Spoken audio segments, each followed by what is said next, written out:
I'm going to tell you a story about one of my exes in Japan, and I think it will illustrate a point. We go to a museum. I go through the entrance and pay. He sneaks in almost every time. Same thing with concerts and baseball games. He also shoplifted on a regular basis from convenience stores, bars, department stores. He also drove drunk constantly. He also showed up to my house in the middle of the night drunk, wanting sex. I called the police. The police came, but basically they made him stay there, or made me let him stay there. Let's put it that way. He got away with everything because he's Japanese, looks innocent. Every single time he got away with a sorry, I was drunk, I didn't mean it, blah, blah, blah. So, when you hear that Japan has no crime, consider the fact that this guy shoplifted constantly, yet has no criminal record.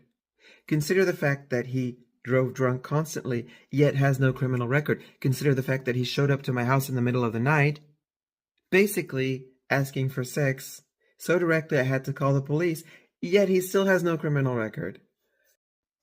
Now, consider the fact that officially the Japanese statistics blame most criminal activity on foreigners.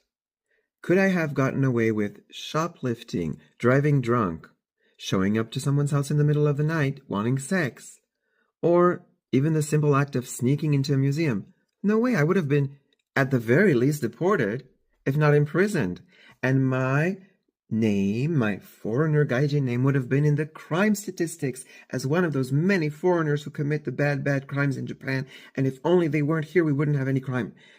I'm not saying that Japanese people all believe that the crime is caused by foreigners, but I'm saying the system is built in such a way, and I think it's the same thing in the United States if you're a person of color, and the same thing in Switzerland also if you're a foreigner or a person of color. The system is built in such a way so as to blame all crime on outsiders who are messing up our perfect system. Just consider that when you decide to move to Japan. Again, I am not saying don't go. I'm just saying things are not always as they seem.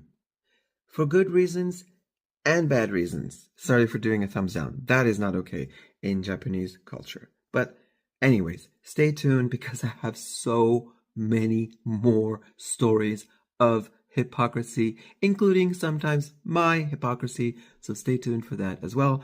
But mostly, I just want to tell you guys the truth about Japan because I feel like there's so much bullshit out there.